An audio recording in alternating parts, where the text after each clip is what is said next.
Je prends juste un tout petit temps la parole pour présenter Monsieur Clerc, parce que pour moi c'est un personnage particulier. C'est un personnage particulier parce que Monsieur Clerc, vous êtes géographe à Cergy Paris Université, et sa particularité, c'est que son domaine, votre domaine de recherche, Monsieur Clerc, sont les espaces d'apprentissage. Alors moi, quand j'ai vu ça, ça m'a étonnée, puisque pour moi, la géographie, c'était l'étude de la surface de la Terre. Donc le géographe devait étudier la surface de la Terre et peut-être pas les espaces d'apprentissage. Mais au final, en creusant un petit peu, puis en lisant ce que vous avez pu publier, je me suis rendu compte que la géographie, c'était aussi le rapport de la société ou des sociétés à leur espace.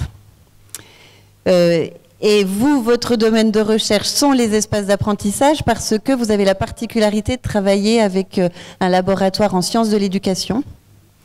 Et vous allez voir que Monsieur Clerc s'est beaucoup penché sur tous les espaces d'apprentissage de nos élèves. En 2024, vous avez publié En finir avec la salle de classe, au cahier pédagogique. Je remonte un tout petit peu le temps. En 2023, des espaces scolaires pour apprendre, toujours en réflexion avec quel espace pour quel apprentissage. Et puis, vous êtes allé au Brésil, à Sao Paulo, pardon. Dans les carnets de géographie, vous avez écrit « Habiter l'école », où vous avez pu vous apercevoir que certaines personnes habitent vraiment l'école, qu'il y a une vraie utilisation de l'espace scolaire et qui n'est pas forcément l'espace scolaire tel qu'on le connaît. Monsieur Clerc coordonne également le collectif Après. Alors après, c'est pour apprentissage et espace, où vous avez 20 chercheurs avec vous, où vous vous questionnez effectivement sur tous ces espaces scolaires. Et puis vous travaillez également actuellement avec 4 lieux très différents, si je peux dire. Lyon, donc une école à Lyon, une école à Thiers, plusieurs écoles à Lyon, une école à Thiers, plusieurs écoles dans la Drôme, dans des petits villages de la Drôme, et des écoles au Brésil sur la végétalisation des espaces. Et du coup, c'est des cours de récréation, pardon. Et c'est avec toutes ces recherches-là que vous venez nous parler de l'école du dehors, en lien avec l'autonomie, un apprentissage plutôt centré, un enseignement plutôt centré sur les apprentissages, et tout ça en lien avec les espaces, bien sûr. Et puis, avant de vous laisser la parole, je sais que vous publiez en septembre un nouveau livre qui s'appelle « Émanciper ou contrôler les élèves français et leur école au XXIe siècle ». Et je vous laisse la parole, Monsieur Clerc. Merci à vous et bienvenue en Haute-Saône. Merci.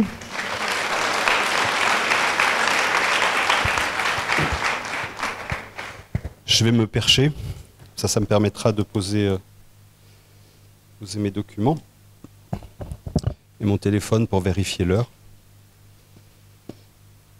Voilà. Mais merci, merci de m'accueillir pour cette présentation. Je vais rien rajouter à ce qui a été dit. C'est vrai que c'est toujours un peu compliqué quand on se présente comme géographe.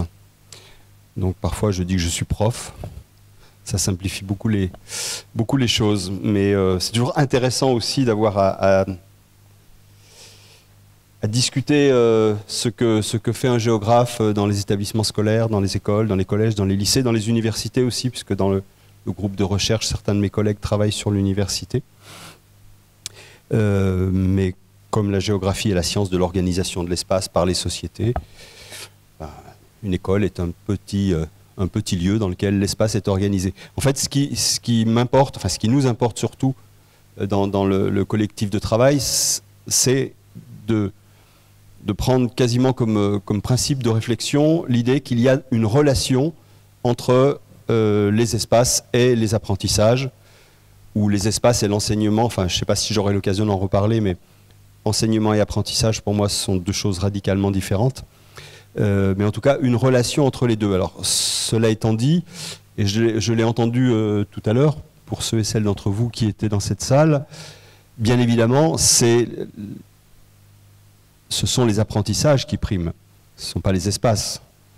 Ça vient toujours après. On peut faire quelque chose de très intéressant dans des espaces qui sont assez peu adaptés, et faire quelque chose de très classique dans des espaces très innovants. C'est pour ça que je travaille beaucoup avec des architectes sur des conceptions d'espaces scolaires, et un un de mes leitmotifs, c'est de dire, pensons à associer les profs, pensons à associer les personnels, pensons à associer les enfants, pensons à associer les parents d'élèves, parce qu'il y a beaucoup de catastrophes, hein, avec des beaux établissements scolaires qui sont livrés à des équipes qui ne se sont pas appropriées ces espaces. Bon, je m'arrête là et j'en viens à mon sujet pour vous dire que, en réalité, parler de l'école du dehors, c'est parler de quelque chose de très naturel, très normal, très évident. L'éducation, d'abord, ça se fait dehors, pendant très longtemps. Finalement, ça n'est qu'au XVIe, XVIIe, XVIIIe siècle qu'on invente ce drôle de truc qui s'appelle l'école. Auparavant, on n'éduquait pas dans des lieux qui s'appelaient les écoles. Donc en réalité, je vous propose d'inverser le regard et de dénaturaliser l'éducation dedans, et donc ce qui va avec l'éducation dedans qui s'appelle l'école, parce que, je le répète, on l'a complètement naturalisé, nous tous, hein. On a toujours vécu là-dedans. Nos parents, nos grands-parents, nos arrière-grands-parents ont vécu dans ces lieux qu'on appelle école pour être éduqués, mais j'insiste là-dessus, ça n'existe pas de toute éternité. Pendant très longtemps, on a éduqué dehors. Et d'ailleurs, si on y réfléchit un petit peu, l'école dehors, c'est non seulement quelque chose d'assez normal, mais c'est même... c'est étrange de penser le contraire, de penser que l'éducation puisse se faire dedans, parce que le but de l'école, c'est que les élèves en sortent. Donc on les enferme pour leur apprendre à vivre à l'extérieur. Et dès ce moment-là, il y a quelque chose qui peut sembler un petit peu bizarre. Et c'est la première question fondamentale quand on se préoccupe d'école dehors. Est-ce qu'il faut séparer les élèves du monde pour les préparer au monde? Est-ce que la séparation du monde serait une des conditions de l'apprentissage? Et c'est souvent le point de vue d'une grande partie des acteurs de l'éducation en France et depuis plusieurs siècles. Et l'autre perspective, ça serait de remettre un peu les écoles dans le monde pour préparer au monde, c'est-à-dire d'ouvrir les écoles, de faire des liens entre l'intérieur et l'extérieur. Et ça, c'est une position qui est défendue par beaucoup de pédagogues. Et puis, il y aurait même une troisième option, très radicale, celle d'Ivan Illich, une société sans école. Hein, Illich, c'est quelqu'un qui disait, moi, j'ai rien appris à l'école. Tout ce que j'ai appris, je l'ai appris à l'extérieur. Et ce livre, Une société sans école, qui a été un livre assez révolutionnaire il y a une cinquantaine d'années maintenant, c'est quelque chose qui est repris par certains adeptes de ce qu'on appelle parfois la pédagogie sociale. Hein. Je pense notamment à un auteur qui s'appelle Guillaume Sabin, qui a écrit un très beau livre sur la joie du dehors. Hein, qu'est-ce qu'on peut apprendre dehors et comment est-ce qu'on peut apprendre dehors. Donc, au minimum, ce pourquoi je voudrais plaider aujourd'hui devant vous, c'est pour un rééquilibrage des espaces éducatifs entre la classe, le dedans, et puis le dehors. Ce rééquilibrage, outre son intérêt pédagogique, il revêt aussi un caractère d'urgence, pour deux raisons. La première raison, ce sont les enjeux environnementaux. Bon, je ne vais pas vous faire une description de ce qui se passe actuellement sur la planète, mais il y a urgence, je crois, c'est d'ailleurs une des priorités finalement aujourd'hui de l'éducation nationale, il y a urgence à sensibiliser les enfants aux enjeux environnementaux. Et le dehors, c'est le lieu le plus pertinent pour cela. Deuxième urgence, elle est plutôt sanitaire. Les enfants du XXIe siècle sont des enfants d'intérieur. C'est le propos de deux géographes néerlandais qui ont parlé dans un article d'Indoor Child. C'était en 2006, Lia Karsten et Willem van Vliet. On dit on a des enfants d'intérieur aujourd'hui. Pardon. Je ne développe pas tout ce qui vient derrière, les heures devant les écrans, le manque de mobilité, les problèmes de santé, etc., etc. Donc urgence par rapport à cela. Dans un premier temps, je voudrais définir un peu les dedans et les dehors de la classe et de l'école, mais d'abord partir du dedans, parce qu'en réalité, c'est par rapport au dedans que les écoles sont pensées. et même par rapport aux classes. C'est-à-dire que le cœur d'un espace scolaire, ce sont les classes. Et après, on pense le reste, ou on ne le pense pas. Et tout ça, c'est quelque chose qui se structure au 17e, 18e siècle, et notamment avec un chercheur qui s'appelle Guy Vincent, sociologue de l'éducation, qui a inventé le concept de forme scolaire, hein, qui dit entre le 17e, enfin lui dit entre le 16e, puis après il a modifié un petit peu ces perspectives-là, mais 16e, 17e, 18e siècle, on invente la forme scolaire. Ça veut dire quoi? Ça veut dire qu'on invente des lieux adaptés à la transmission de savoir à des groupes entiers, à peu près du même âge. Et c'est ce qu'on a appelé l'enseignement simultané, même si ça a été en débat à un moment donné avec l'enseignement mutuel. Le R d'enseigner se balade. Et donc ça peut être résumé de cette manière-là. C'est pour ça qu'on invente l'école. C'est un modèle économique en fait. Hein. On rassemble des enfants à peu près du même âge et on leur transmet collectivement des savoirs. Ça fait 2, 3, 4 siècles que ça dure. Si j'avais le temps de faire une deuxième conférence après la première, je vous dirais pourquoi, de mon point de vue, c'est un modèle qui est en fin de vie. Mais ça sera une autre fois. Mais en tout cas, c'est comme ça que ça fonctionne. Et pour aller un tout petit peu plus loin, j'avais proposé il y a quelques années le concept de système classe pour dire que le principe organisateur de tout ça, c'est 4 fois le mot classe.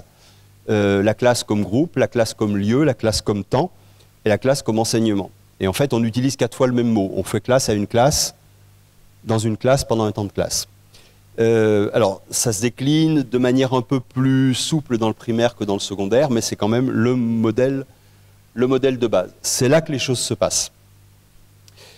Et donc, le dehors, hein, il est pensé par rapport à ça. Les premiers dehors de la classe, ce sont des espaces interstitiels. Alors, il y en a 4 principaux. Les couloirs. Alors, quand je disais tout à l'heure, ça n'a pas été pensé. Les couloirs sont très souvent, dans les établissements scolaires, sous-dimensionnés.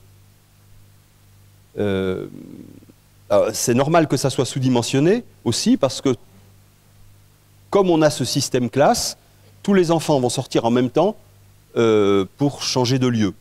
Donc, ça crée forcément pas mal de problèmes. Donc, premier espace interstitiel. Deuxième espace interstitiel, ce sont les toilettes. Très bon bouquin sur une question qui est souvent discutée, hein, notamment dans l'enseignement primaire, la question des toilettes, parce que c'est, enfin en collège et en lycée aussi, mais un peu différemment. Il y a ce très bon bouquin qui s'appelle « Les petits coins à l'école » et qui, des classes de maternelle jusqu'au lycée, essaye d'étudier scientifiquement ce problème des toilettes, qui est un problème complexe. Mais là aussi, il existe des solutions pour ce dehors-là qui n'ont pas forcément été pensées. Troisième dehors, ce sont les lieux de restauration, avec des mesures à 85 décibels. Super pour se reposer, hein, pour se détendre. 85 décibels, ça commence à être... c'est beaucoup. Hein. Et là aussi, on a des solutions, mais elles ne sont pas toujours mises en œuvre. Et le quatrième dehors...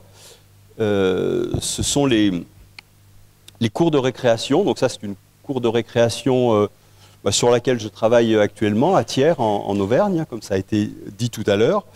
Alors ces cours de récréation, c'est le premier dehors que les enseignants peuvent utiliser comme lieu d'apprentissage hors la salle de classe. C'est un dehors qui est inventé vers 1860. Il y avait déjà des cours de récréation avant, mais c'est institutionnalisé vers 1860, où des premiers textes officiels vont préciser qu'il faut que les enfants puissent sortir un quart d'heure le matin et un quart d'heure l'après-midi. Ce qui est incroyable, c'est qu'on ait pensé à ça seulement en 1860. Enfermer des enfants de 2 ans, 3 ans, 4 ans, 5 ans, 6 ans, pendant une journée entière dans une salle de classe, c'est quand même l'exploit qu'on est capable de réaliser quotidiennement et que ceux d'entre vous qui sont sur le terrain subissent, entre guillemets, quotidiennement, parce que c'est pas toujours très facile. Donc la cour de récréation est inventée, mais je dirais malheureusement, cette cour de récréation, très vite on l'a bitumée. Alors on l'a bitumée pour diverses raisons. D'abord, c'était la modernité, pardon. Deuxième raison, la propreté. Il ne fallait pas que les enfants rentrent tout crottés à la maison parce qu'ils s'étaient un peu trop amusés dans la terre.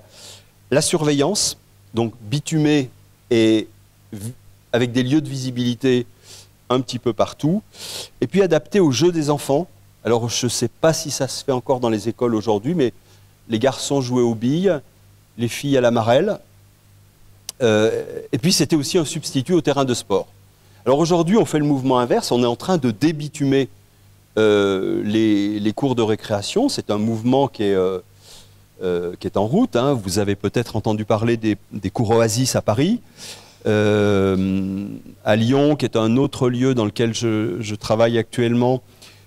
Sur la mandature 2020-2026, il y a un tiers des cours d'école primaire qui vont être débitumés pour être végétalisés.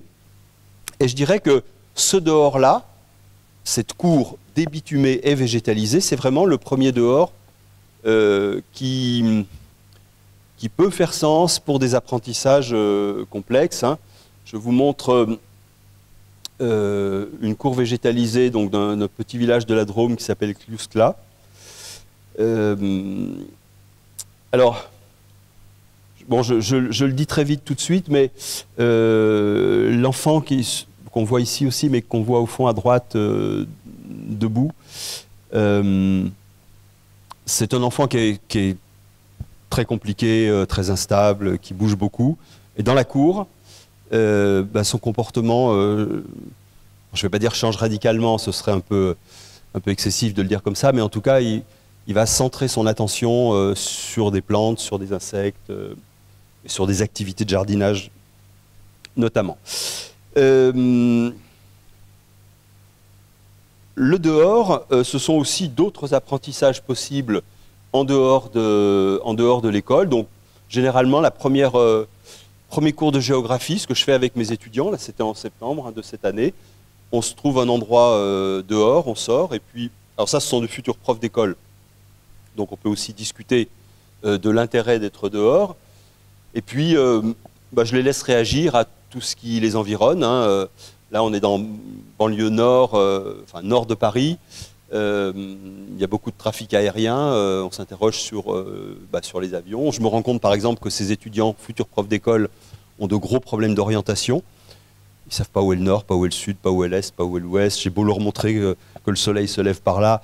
Et tout ça, si on ne sort pas, on ne s'en rend pas vraiment compte. Alors, vous voyez, un des aspects du dehors, c'est qu'il faut que ce soit connecté avec le dedans. Parce que si j'étais toujours dehors avec eux, jamais... on peut prendre des notes dehors, hein, mais c'est un peu plus compliqué. Là, vous voyez, aucun ne prend des notes, personne n'a sorti de quoi écrire, mais après on va rentrer dans la salle et puis on va pouvoir avoir des échanges sur ce qui s'est passé pendant ce temps qu'on a passé dehors. Et puis le dernier dehors que je voulais évoquer très vite dans cette présentation, c'est le voyage, avec ce très beau texte de Michel Serres. Aucun apprentissage n'évite le voyage. Et puis je voulais juste m'arrêter sur la fin, parce que je vais en reparler dans un instant. Il n'y a pas d'apprentissage sans exposition, souvent dangereuse, à l'autre, hein. Le voyage, c'est le dehors, mais c'est aussi le mouvement, et c'est aussi un rapport amplifié à l'altérité. Donc des dehors, on en a beaucoup. Et ce que je voudrais maintenant pointer, c'est quels sont les intérêts et les limites d'une éducation qu'on appelle une éducation d'intérieur. Et ces caractéristiques, finalement, je pourrais les retourner pour parler d'une éducation d'extérieur. La première caractéristique de l'éducation d'intérieur, c'est qu'elle est dominée par les pratiques transmissives, c'est-à-dire par l'enseignement. La salle de classe, elle a été pensée pour des pratiques transmissives. Elle est organisée pour ça. Elle a été conçue pour ça. Alors, tout ce que je dis là, sur la salle de classe, il faudrait plus que le relativiser, il faudrait le penser différemment pour les classes maternelles, parce que l'école maternelle, c'est le niveau scolaire où on a vraiment réfléchi à l'organisation des espaces avant les autres. Et une salle de maternelle, ce n'est pas une salle forcément qui est faite pour le contrôle et l'enseignement. Mais en tout cas, l'éducation d'intérieur, c'est une éducation qui est dominée par des pratiques transmissives. Ça veut dire que dans les apprentissages dehors, les pratiques transmissives, ça fonctionne moins bien. Parce qu'on a plus de mal à capter l'attention des enfants, qui ont beaucoup plus d'occasions de se disperser. Donc ce sont d'autres logiques qu'il faut mettre en œuvre, et c'est pour ça que je distingue souvent enseignement et apprentissage. L'enseignement, c'est quelque chose, l'apprentissage, c'est autre chose. Il y a une dimension spatiale dans ces deux pratiques. Mais bon, je ne vais pas développer plus. La deuxième caractéristique de l'éducation dedans, et donc, à l'opposé, une des caractéristiques de l'éducation dehors, c'est que dedans, on va mobiliser des artefacts. Qu'est-ce que c'est qu'un artefact? C'est quelque chose qui a été fabriqué, et souvent qui a été fabriqué pour une pratique pédagogique. Par exemple, on va utiliser une image d'un papillon dans un livre plutôt que d'aller voir des papillons, tant qu'il en reste. Alors justement, j'aurais une petite métaphore du papillon finalement à vous proposer, c'est que le papillon dans le livre, il est là. C'est-à-dire que le prof qui a bien préparé son enseignement et qui veut travailler en SVT sur le papillon, ou en français, on peut faire écrire des textes poétiques, etc. Dans le bouquin, on n'a pas de problème, le papillon, il est bien là. Par contre, quand on sort, peut-être qu'on ne va pas voir de papillons ce jour-là. Peut-être qu'on va voir des oiseaux. Ça veut dire aussi que le dehors, c'est un espace de surprise potentielle où les choses ne vont pas forcément se passer comme on l'avait prévu.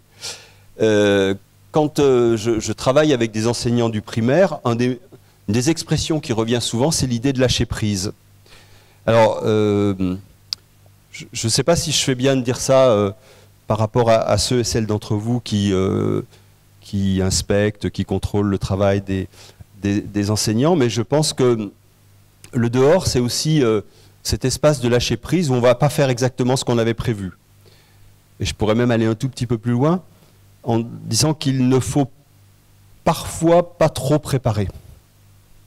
Je ne le dis pas vraiment, mais il y a quand même quelque chose, je pourrais m'expliquer là-dessus, mais il y a quand même quelque chose qui relève d'une forme de lâcher prise dans l'organisation du travail. Ou alors il faut beaucoup plus préparer pour envisager tous les possibles du dehors. Et là, c'est encore autre chose.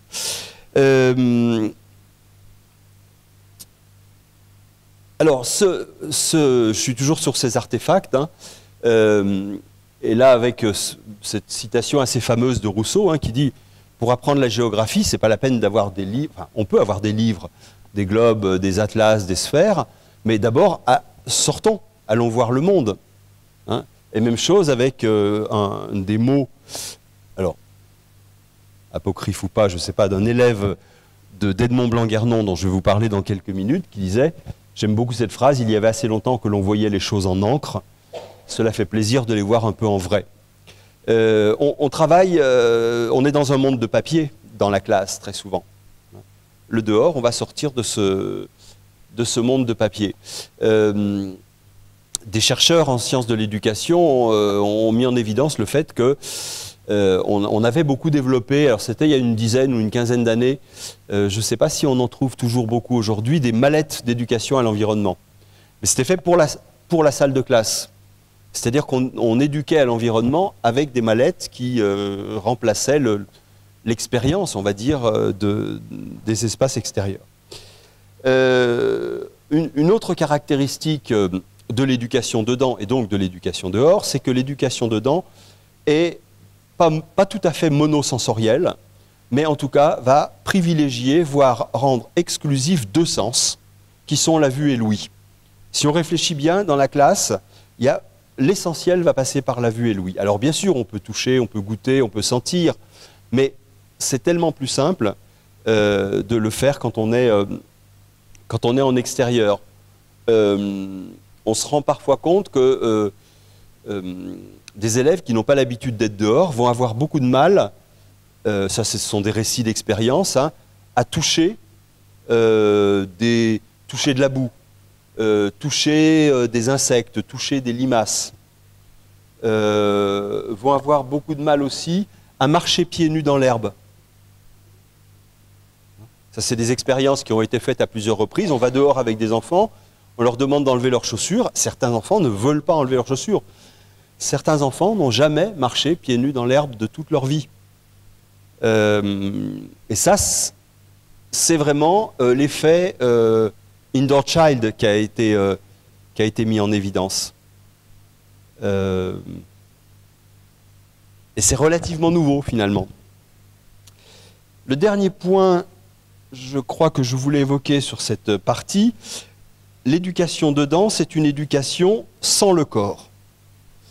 Une éducation sans le corps, et je voulais mobiliser cette citation de deux de mes collègues qui sont des mathématiciens de mon université.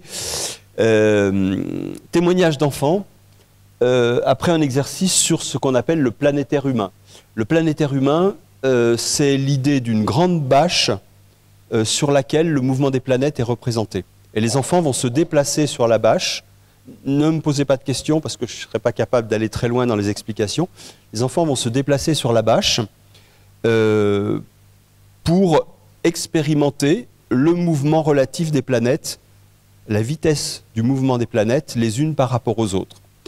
Et donc, un élève de 6e après un exercice dit on pouvait ressentir un petit peu plus de liberté parce qu'on était en dehors de la salle et qu'on avait le droit de bouger parce que dans la salle on doit rester assis.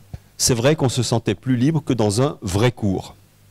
Bon, c'était un vrai cours, hein, mais vous voyez, cette idée cette question du corps, c'est aussi une question centrale.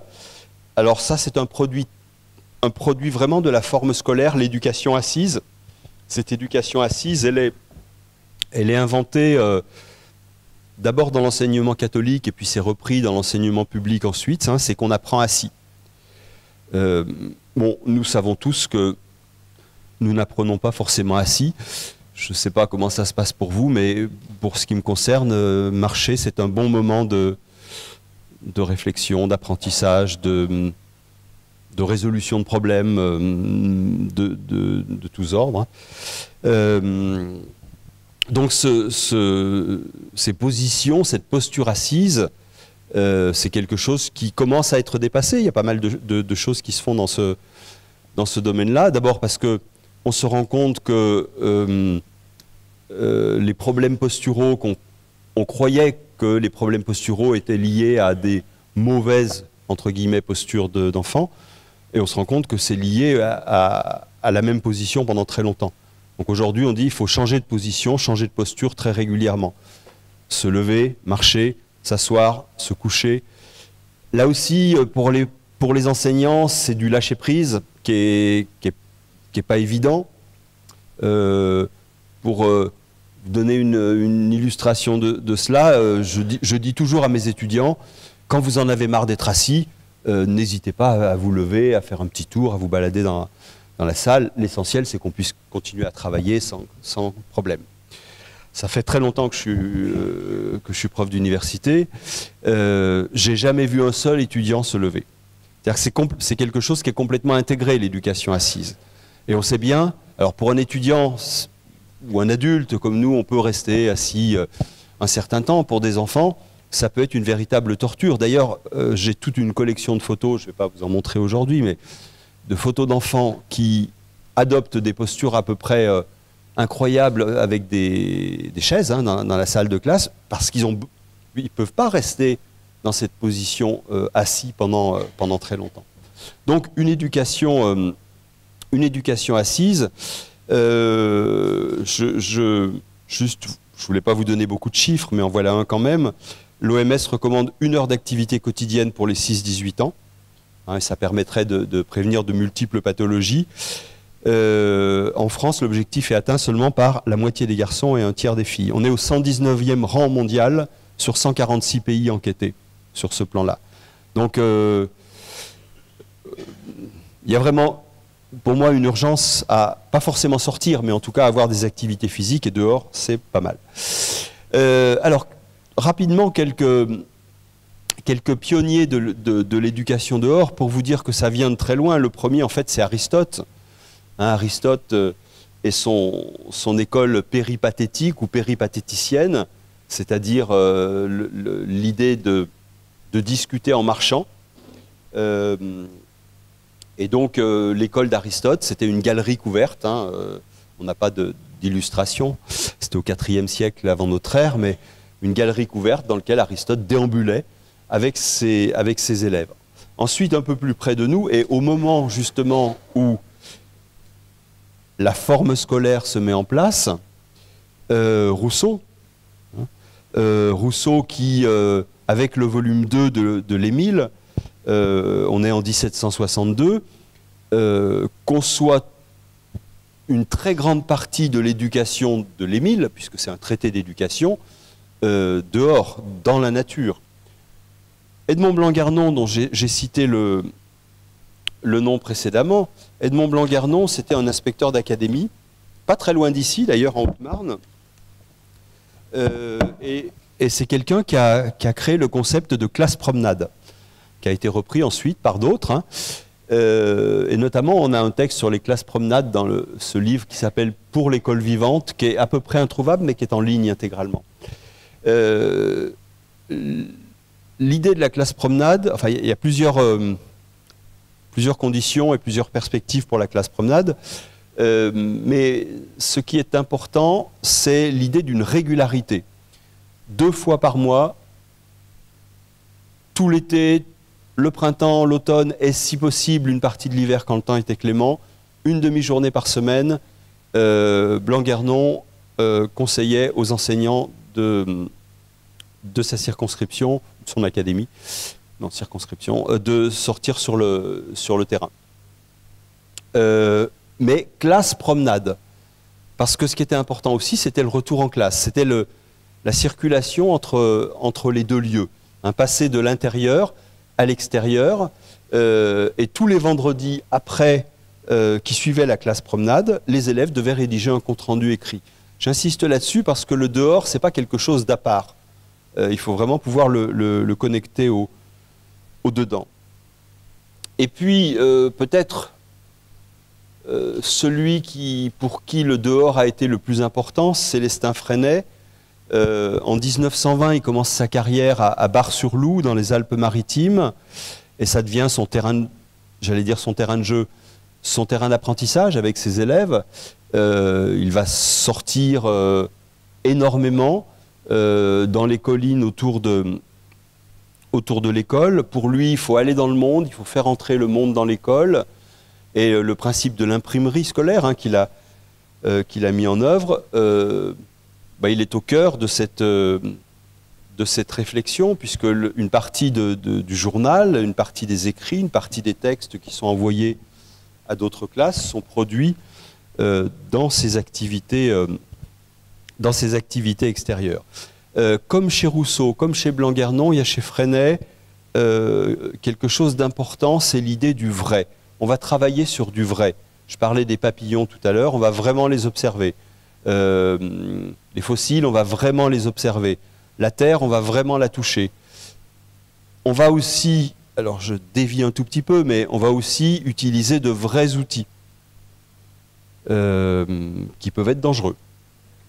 Et cette idée du vrai, elle revient très fréquemment chez Freinet, et notamment quand il dit du mal de Maria Montessori. Alors, peu de choses différenciaient Freinet de Montessori en réalité, en termes de pensée pédagogique. Mais il y avait une chose qui était essentielle pour Freinet, c'est que l'éducation montessorienne, c'est plutôt une éducation d'intérieur, et l'éducation de Freinet, c'est plutôt une éducation qui va connecter l'intérieur et l'extérieur. Alors, comme il était très méchant avec Montessori, il disait qu'elle avait parqué les enfants dans une cage. Alors, bon, il exagère un peu, mais en tout cas, il y a cette idée, alors qui débouche sur un autre point qui est aussi important, c'est que dans l'école montessorienne, on a des objets adaptés. Le dehors, c'est tout le contraire. Le dehors est inadapté. Alors cette question de l'inadaptation, c'est une question que je trouve vraiment intéressante et que Freinet met un petit peu en scène à travers un de ses textes. Hein. Il se balade dans la campagne avec ses élèves, il tombe sur un très beau cerisier. J'en déduis qu'on est au mois de mai-juin. Un très beau cerisier, mais les branches sont trop hautes. Et donc, c'est un espace qui n'est pas adapté. Et donc, ils vont devoir trouver des solutions. Ils vont devoir échanger, ils vont devoir argumenter, ils vont devoir coopérer. Il y a toute une série d'apprentissages qui vont se faire dans ce moment-là. Donc, je passe les détails, mais est-ce qu'on utilise un long bâton? Est-ce qu'on fabrique une échelle? Est-ce qu'on trouve un autre arbre? Bref, l'intérêt des environnements complexes. Il y a un architecte aussi qui a travaillé là-dessus, qui dit « J'en ai marre de faire des jeux pour enfants, parce que de toute façon, les enfants les utilisent autrement que ce pourquoi ils devraient être utilisés. » Vous avez tous vu vos enfants ou d'autres enfants grimper un toboggan à l'envers. C'est quand même beaucoup plus amusant que de descendre sur le toboggan. Au bout d'un moment, on a épuisé toutes les ressources de la descente sur le toboggan, donc il faut trouver autre chose. Je voulais vous montrer un petit exemple. C'est des images que j'ai rajoutées hier à mon diaporama. Donc hier, j'ai fait un travail d'observation dans cette école maternelle, donc dans la Drôme, petit village de Cluskla, où je suis régulièrement. Et donc, il y a deux cours dans cette école. Donc, une cour végétalisée, que les enfants appellent la cour nature.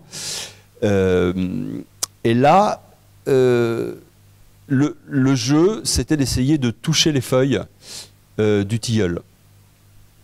Mais c'était un peu compliqué, quoi, parce que c'était pas adapté, c'était pas fait pour eux. Et pendant un long moment, je sais pas, peut-être 15 minutes, 3, 4, 5 enfants ont été là en essayant de toucher les feuilles du tilleul. Alors, en termes de motricité, c'est extrêmement intéressant. Hein, l'activité d'éducation physique, là, elle est faite. Et puis, moi, ce qui m'a aussi beaucoup intéressé, c'est qu'ils se posaient des questions sur à quel endroit se placer sur le tronc pour pouvoir toucher une feuille. Alors là, c'est bien parce que c'est un peu plus haut. Oui, mais les feuilles sont un peu plus loin. Et il y avait toute une série de discussions qui se développaient de l'intérêt des espaces inadaptés. Et puis j'en arrive à des pédagogues, enfin une pédagogue contemporaine, hein, Christelle Ferjou, qui a beaucoup fait pour la classe dehors, qui a écrit ce beau livre avec Moïna Fauchier-Delavigne, Emmener les enfants dehors. Donc c'est une prof d'école au départ, prof de maternelle. Et puis surtout, ce que je vous conseille, c'est le petit film qui est en ligne, enfin non, c'est pas un petit film, c'est un long film qui est en ligne sur Vimeo, qui est qui est accessible gratuitement, qui s'appelle Il était un jardin, et qui présente le quotidien de sa classe dehors. Petit détour, je vais bientôt terminer. Petit détour par l'étranger, je vais aller vite. Alors, un pays pionnier dans l'éducation dehors, c'est le Danemark. Au Danemark, il y a énormément de ce qu'on appelle des forest schools, donc école dans la forêt. Hein. Bon, je vais revenir là-dessus. Hein. Mais je le garde pour la fin, parce que généralement, c'est le moment où, quand je suis avec des enseignants, c'est le moment où ils me tombent dessus. Mais je vais y revenir. C'est quelque chose qui est très développé. Alors, moi, je ne connais pas cette école-là. Hein. C'est ma collègue Moïna Fauchier-Delavigne, dont je parlais précédemment, qui a fait ces images. Ce qui est intéressant, c'est que tous les apprentissages se font dehors. Là, c'est radical. Hein. Ils sont dehors tout le temps. L'année passée, 5 jours à l'intérieur. Sur l'année. Parce qu'il devait faire moins 10 degrés. Mais qu'il pleuve, qu'il neige, ils sont dehors tout le temps. Donc, il y a des abris quand même. Hein. Mais toutes les activités se font dehors. Des vêtements adaptés. Et puis... et puis un apprentissage du risque sur lequel je vais revenir dans un instant. Le deuxième exemple que je voulais vous donner, c'est l'école brésilienne sur laquelle j'ai travaillé et où je vais continuer à travailler parce que j'y retourne bientôt. Alors c'est une école qui n'a rien de spectaculaire et c'est pour ça que je voulais en parler parce que finalement, quand on prend les exemples danois, suédois, on fait toujours référence à des choses qui nous paraissent un peu inaccessibles. Là, c'est une école qui a un extérieur assez banal, mais qui est très peu structuré, très peu organisé. Alors, là, je reviens à l'intérieur, mais je vais pas du tout développer ça. Ça serait vraiment un autre sujet, c'est le principe de l'école sans classe. Bah, je le dis, mais je vais vous frustrer, mais tant pis, mais je le dis juste comme ça en 2 mots. Je crois qu'aujourd'hui, la salle de classe, c'est le principal obstacle à un changement majeur ou radical du système éducatif. Donc là, plus de salle de classe. On est passé d'une logique enseignement à une logique apprentissage, mais ce que j'ai entendu en début d'après-midi, c'était tout à fait raccord avec ça. Et une bonne partie de l'activité se passe dehors. Alors pourquoi je vous montre cette photo? Parce que je m'en suis pas rendu compte au moment où j'ai fait cette image, mais non, c'est un cours classique finalement. Enfin, les enfants travaillent, le prof est là, assis contre un arbre, mais chaque enfant a sa posture. Ça veut dire que l'absence de dehors, l'absence de matériel, des bancs, des tables, des chaises, fait que chacun peut choisir à un moment donné la posture qui lui convient. Alors ça ne veut pas dire que dans 3 minutes, ils n'auront pas changé de posture, mais c'est aussi quelque chose que le dehors permet. Ce que permet aussi le dehors, dans cette école, c'est un petit peu, et je vais en arriver au sujet qui fâche, un petit peu d'intimité et la possibilité de ne pas être en permanence sous le regard des enseignants. Ce qui est interdit, plus ou moins. Ce qui est toujours frappant, c'est que dans le dehors de cette école, très souvent on cherche les enseignants et ils ne sont pas forcément là où sont les enfants.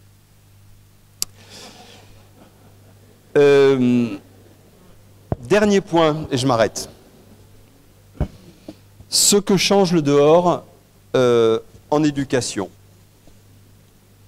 Mais avant de dire ce que change le dehors en éducation, enfin de vous dire ce que pour moi change le dehors en éducation, je voulais mentionner 3 conditions pour que ça change quelque chose. La première condition, je l'ai déjà énoncé tout à l'heure, c'est que le dehors soit vraiment un prolongement de la classe. Ou en tout cas, que le dedans et le dehors soient connectés en permanence. On va se servir des expériences du dehors pour écrire un texte en français. On va se servir de petits bâtons ou de petits cailloux quand on est dehors pour travailler sur les quantités en mathématiques quand on est dedans. C'est cette circulation permanente. Si vous voulez, le dehors sorti de fin d'année, c'est sympa, mais je crois que c'est autre chose qu'une éducation dehors. La deuxième condition, il faut que les activités soient ritualisées. Alors, ritualisées avec une régularité. Christelle Ferjou, dans son école maternelle de Pompère, dans les Deux-Sèvres, sortait une demi-journée par semaine, quel que soit le temps, à peu près. Et dehors, faisait tous les apprentissages qu'elle pouvait faire dedans, elle les faisait dehors. Et la troisième condition, c'est une organisation matérielle, des choses toutes bêtes, un chariot pour transporter le matériel. Il y a des écoles qui commencent à s'équiper de combinaisons, enfin de pantalons de pluie, vestes de pluie, bottes, qui restent à l'école en permanence. Mais matériellement, il y a un certain nombre de points à prendre en compte pour pas que ce soit trop compliqué. Alors ce que ça change, d'abord ça change la possibilité d'exercer ses sens. Je reprends une citation d'Illich: pour qu'un homme puisse grandir, ce dont il a besoin, c'est du libre accès aux choses, aux lieux, aux méthodes, aux événements, aux documents. Il a besoin de voir, de toucher, de manipuler, de saisir tout ce qui l'entoure dans un milieu qui ne soit pas dépourvu de sens. Blanc-Guernon, Fresnel écrivent dans leurs textes, dehors, il y a beaucoup de choses à sentir, à toucher, à goûter. Hier, dans l'école de Kluskla où j'étais. Alors moi je suis arrivé l'après-midi, mais le matin c'était les enfants ont goûté les premières fraises de leur jardin potager. Bon, c'est banal, mais c'était intéressant malgré tout. Deuxième aspect intéressant du dehors, ce que ça change, c'est la coopération et la réduction des conflits. Lorsque je fais des entretiens avec des enseignants qui pratiquent l'école dehors ou qui ont une cour végétalisée, ils me disent tous et toutes, soit il y a moins de conflits, soit les enfants gèrent les conflits et les règlent entre eux. En tout cas, donc moi je fais des travaux de terrain dans ces écoles, je suis là souvent pendant les temps de récréation, dans les cours végétalisées, et je vois des enfants, même des petits de maternelle, qui vivent leur vie et leurs activités sans trop de conflits. Un troisième élément du dehors, c'est la mobilisation du corps. Je ne sais pas si vous avez entendu parler d'un programme écossais qui s'appelle le Daily Mile, qui a été mis en place justement en réaction à cette idée que les enfants sont devenus des enfants d'intérieur. C'est marcher ou courir 1 mile chaque jour dans le cadre des activités scolaires. Alors, une version un peu détournée du Daily Mile avait été mise en œuvre dans une école de Massy-Palaiseau avec qui j'avais travaillé il y a 2 ou 3 ans. L'enseignante de CM1 sortait avec ses élèves 1 quart d'heure chaque matin, 1 quart d'heure chaque après-midi, en dehors du temps de récréation, en plus. Donc c'était sur 4 jours, et il y avait 4 activités. Il y avait une activité course, une activité jardin, une activité ballon prisonnier, j'ai oublié quelle était la 4e, et les enfants tournaient sur les 4 activités. Alors bien sûr, la réaction de tout le monde, c'était de dire, mais 2 fois 1 quart d'heure en plus des récrés chaque jour, quand est-ce que les enfants travaillent? Et elle, sa réponse, c'était de dire, mais quand on est en classe avec les enfants, après cette espèce de soupape de sécurité où ils seront défoulés à courir ou jouer au ballon prisonnier ou autre, ils sont beaucoup plus présents dans leurs activités. Donc la question du corps, je crois que c'est vraiment une question importante. Il y a aussi quelque chose qu'on remarque, c'est la capacité de concentration des élèves. On dit souvent, les enfants ne sont plus capables de se concentrer, ils zappent, ils passent d'une activité à l'autre. Ça, c'était hier. Hein. Non, la photo en haut à gauche, c'était hier. L'autre, c'était il y a quelques temps. Ce gamin, je pense qu'il est resté bien 10 bonnes minutes, voire plus, avec un petit insecte au bout d'un bâton. Enfin, alors il l'a peut-être torturé un petit peu, mais en tout cas avec sa brindille, il poussait ou il faisait avancer ce petit insecte, et il est resté comme ça, immobile, pendant un grand moment. Alors ça veut dire aussi que le rôle de l'enseignant est différent. On est moins on va moins partir, j'en reviens à mon point de tout à l'heure, on va moins partir de la question du programme en disant aujourd'hui je vais faire ça, que prendre le programme en disant je suis dehors, j'ai la possibilité de faire ça et ça correspond au programme. Le plan de travail, il est un peu réorganisé si vous voulez. Et puis le dernier point, c'est la question du risque. Alors, parce que la dernière fois que j'ai fait une présentation comme ça, c'était une présentation en ligne, toutes les questions ont porté là-dessus, toutes. Là, oui, c'est assez haut. Hein. Là, ça c'est dans une forest school au Danemark, et la photo suivante, c'est l'école Amorim Lima à São Paulo où je suis. Alors, la première chose que je voulais dire par rapport à ça, c'est qu'en réalité, il n'y a pas d'apprentissage sans risque.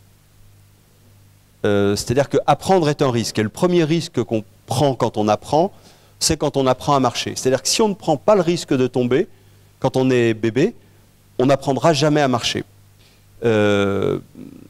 C'est peut-être le premier risque que l'on prend, mais je ne sais pas si vous connaissez les travaux de Vygotsky et cette idée de zone proximale de développement.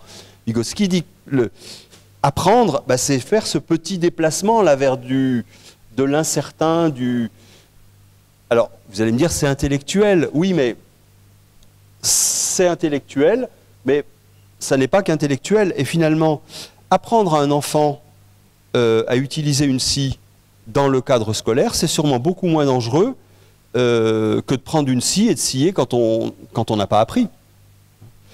Ça, c'est quelque chose qui est très frappant dans ces écoles. C'est des choses que j'ai vues aussi beaucoup dans des écoles en Belgique, où il y a systématiquement des ateliers de bricolage. On bricole beaucoup. Alors le dehors, bah oui, c'est un apprentissage du risque. Alors que nous dit la loi sur ces questions-là? Code de l'éducation, article D321-12. Ça serait bien qu'on le supprime. La surveillance des enfants durant les heures d'activité scolaire doit être continue et leur sécurité doit être constamment assurée. Bien sûr que la sécurité des enfants doit être assurée. On ne va pas laisser des enfants se mettre au bord d'une falaise quand il y a 150 mètres de vide en dessous, mais je pense que notre philosophie du risque zéro, celle qu'on a développée dans notre système éducatif, eh bien finalement elle devient problématique aujourd'hui. Alors pour plein de raisons, hein, judiciarisation, etc. Et je ne vais surtout pas jeter la pierre aux enseignants par rapport à ça, mais il faudrait probablement qu'on lâche un petit peu sur ces questions-là. Vous allez me dire, c'est facile pour vous de le dire. Oui, c'est facile pour moi. Je ne suis pas avec des enfants dans les classes, mais je crois qu'il y a là un enjeu qui est quand même important. Je précise en plus, si je devais donner un argument, que les accidents domestiques d'enfants sont immensément plus fréquents que les accidents à l'école. Alors vous allez me dire, bah oui, c'est justement parce qu'à l'école on fait attention, mais c'est vrai dans tous les pays, même dans des pays où les enfants apprennent à grimper aux arbres. Je pourrais aussi parler de proprioception et des études qui ont été faites notamment dans la sphère anglo-saxonne en médecine sur ce que les apprentissages vont débloquer, ce que le fait de grimper aux arbres va débloquer en termes d'apprentissage. Je m'arrête là. J'aurais juste deux mots de conclusion. Je crois que le choix du lieu où on éduque les enfants a une dimension politique, hein, au sens fort du terme, et que finalement, une école qui, en tout cas celle que j'appellerais de mes voeux, qui soit une école plus émancipatrice, c'est une école, sans doute, qui devrait associer plus le dehors au dedans, qui devrait s'ouvrir un peu plus sur le dehors. Et je sais bien qu'en disant cela, je ne suis pas forcément dans le sens du courant, mais tant pis. En ce moment, c'est la semaine internationale de la classe dehors. Et je suis... ça fait longtemps déjà que ça a démarré, depuis 2 ans, qu'il y a un vrai mouvement, un vrai engouement pour l'enseignement dehors. Dans les questions tout à l'heure, les intervenants étaient interpellés sur le fait de comment on fait pour convaincre nos collègues. C'est sûr que si on est 2 ou 3, si on a des alliés dans son école, c'est plus simple, mais je crois qu'il y a vraiment un enjeu important. Voilà, je vous remercie.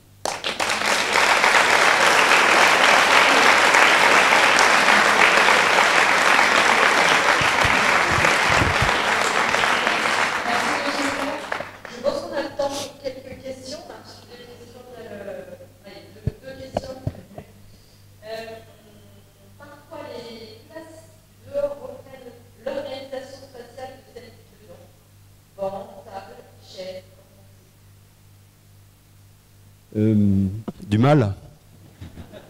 Non. Mais je comprends cela. Il y a une commodité finalement à reprendre ce type de dispositif. Et là aussi, je crois que ça fait partie du lâcher prise sur l'image que je vous montrais où je suis dehors avec mes étudiants.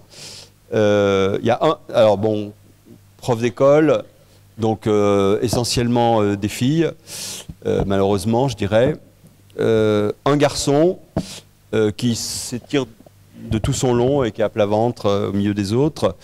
Voilà, bon, j'aurais bien aimé qu'il soit assis, mais pourquoi en fait toujours cette histoire de lâcher prise. Donc si avoir des bancs et des tables dehors c'est quelque chose de rassurant, pourquoi pas, enfin...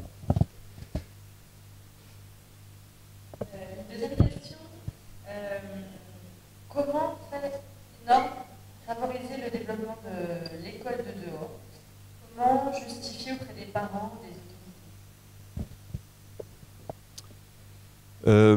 peut-être, bon d'abord, ça fait partie, enfin il n'y a pas d'interdit, c'est impossible éducatif, il n'y a pas d'interdit par rapport à cela. Pour les parents, peut-être qu'on se trompe un petit peu sur les réactions des parents. Alors ça dépend sans doute des environnements, mais en tout cas, dans les écoles, cette école de la Drôme que j'évoquais, j'ai pas encore eu d'entretien avec les parents, mais la directrice me le disait, elle me disait encore hier que une seule fois depuis que la cour a été végétalisée, parce que les gamins rentrent un peu sales le soir. Les pantalons sont pas très propres. Et une seule fois, il y a une famille qui a écrit à la mairie pour dire que c'était vraiment inadmissible, ce sur quoi le maire a répondu qu'il y avait des machines à laver, qu'on était au XXIe siècle et que c'était pas si grave que les enfants se salissent un peu. Mais non, mais je ne suis pas sûr que ça soit un problème pour les parents. Je pense que c'est nous qui résistons à d'autres pratiques. Et puis, on n'est pas obligé de devenir des intégristes de la classe dehors, comme dans certaines forest schools au Danemark. En tout cas, toutes les expérimentations que je connais de pratiques dehors se passent bien, que ce soit avec l'institution, éducation nationale, que ce soit avec les parents, c'est soutenu par l'inspection. Enfin, je ne crois pas qu'il y ait un problème à ce niveau-là. C'est plutôt une révolution des pratiques, des mentalités.